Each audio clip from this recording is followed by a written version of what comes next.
Well, hello everybody! Guess what time it is? It's time for another episode of G-Bear's Off-Grid Ways and Adventures.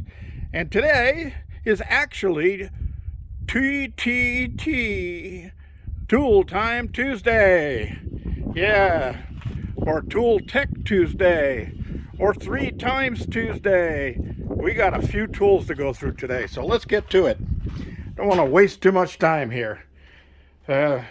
Yeah, this is tool heaven. This is where all the tools go. Yeah, loads of them.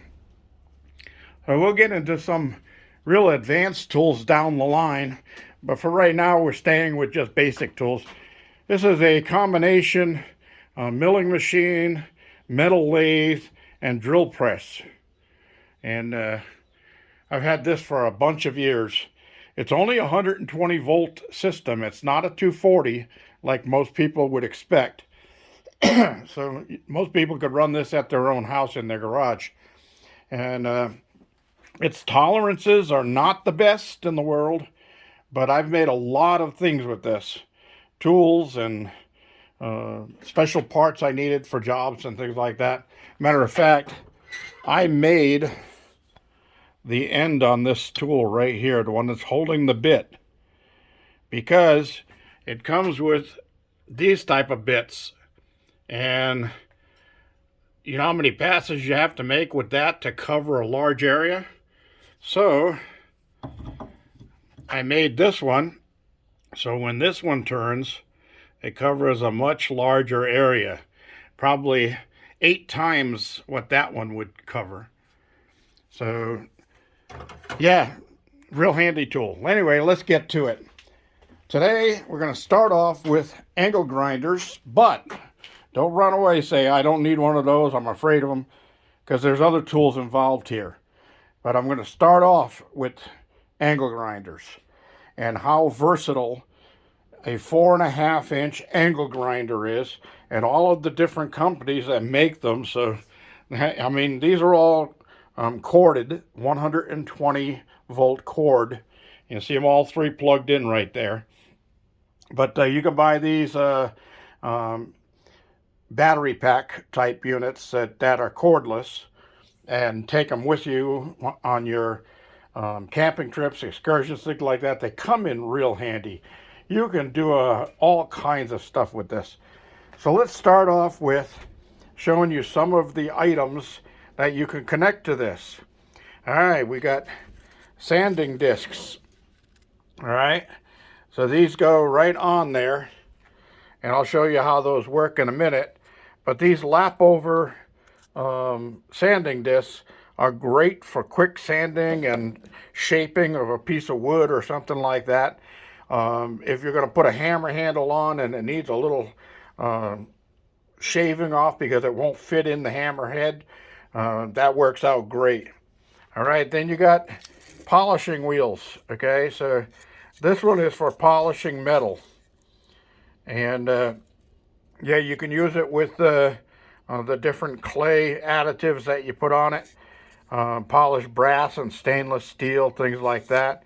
This is a real coarse one, and I use this one quite often for other jobs I was doing. They also have them like this, and these are for removing paint and rust and things like that. Now, this comes in that package right there.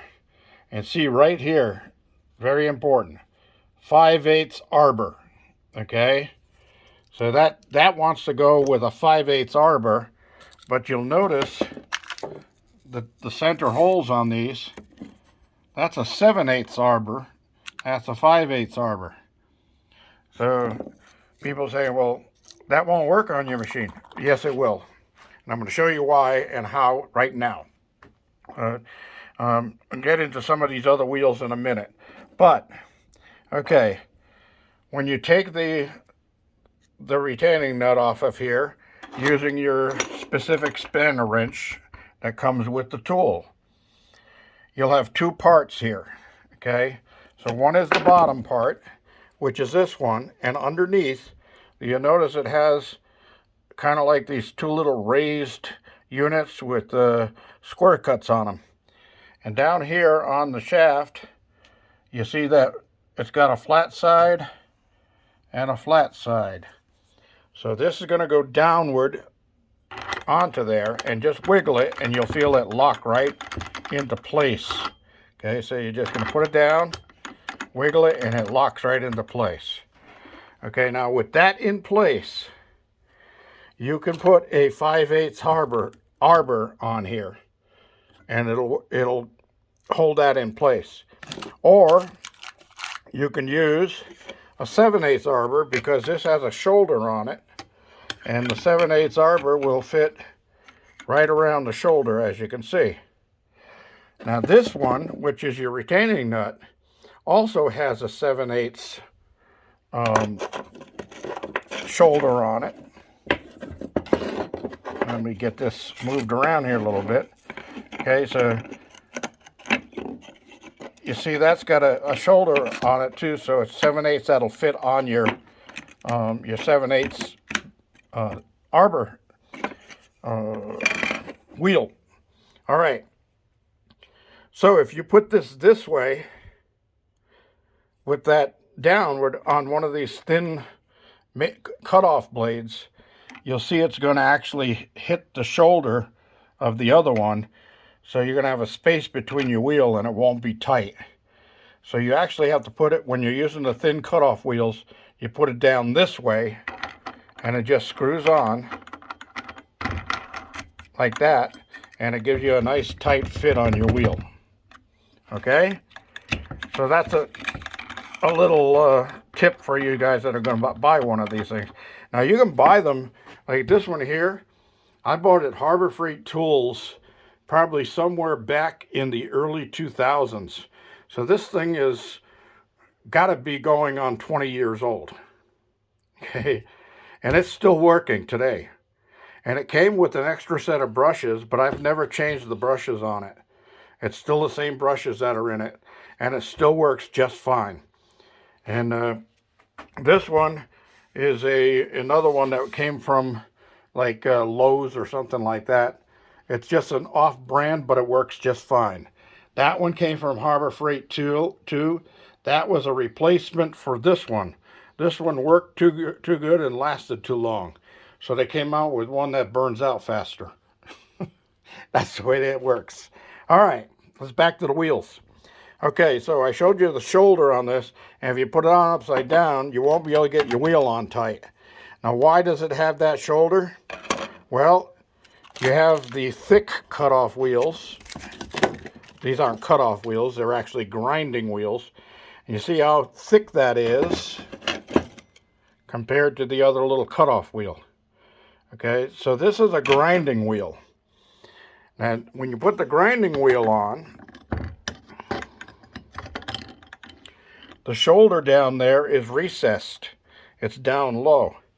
So now when you put your retaining nut on, you want to put the shoulder side downward.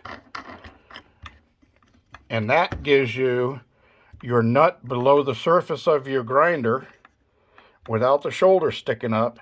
And the shoulder goes down inside the opening on the wheel and gives you a nice firm solid grab on there.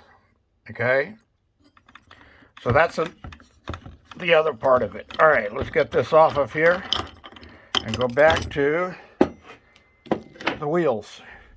And I'm going to put this one there and this one there. And the reason I'm doing that is that I've got one that's already slightly used here.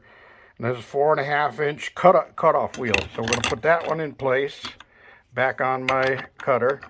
Shoulder upward, because it's the thin cutoff blade. All right, and now on the other side here, it has a little push button.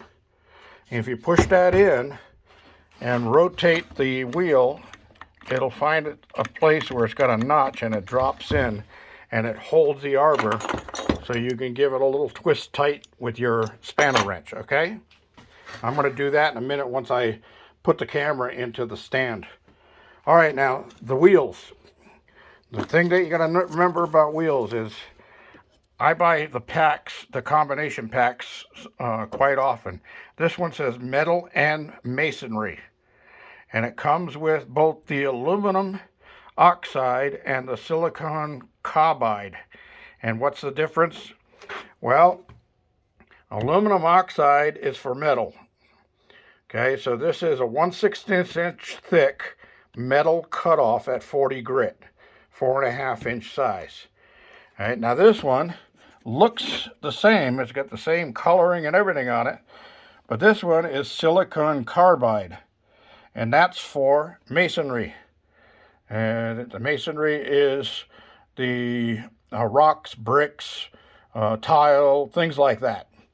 Okay, so anything that's like a stone, that's what we would use this one for. Now, they make the same thing in the grinders, the thick grinder wheels. Okay, you see there's two of them in here. And this one says masonry on it. 1/4 inch thick, not a 1/16 inch thick. All right.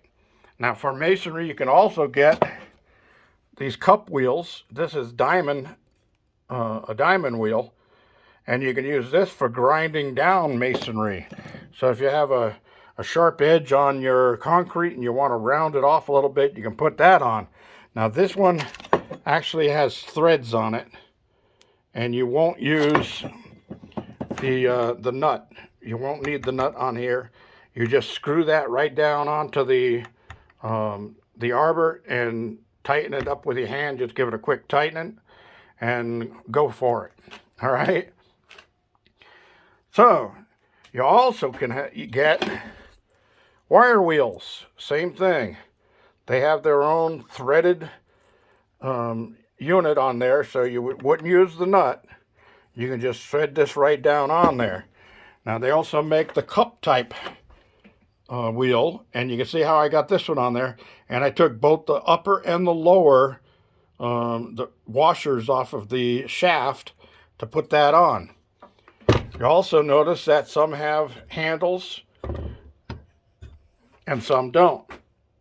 And why is that? Well, sometimes you don't need a handle. This one has a guard. Now, you should always use a guard whenever possible. But you can't use a guard on this one. It ain't going to do you any good because the guard's going to be way down here. Let me turn this sideways. Your guard's going to be way down here, and the wire wheel is sticking outside the guard anyway. So the guard would just be getting in your way.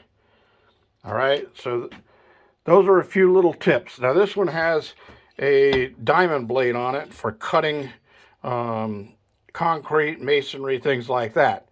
And I don't have the guard on this one either, but I do have a handle on it.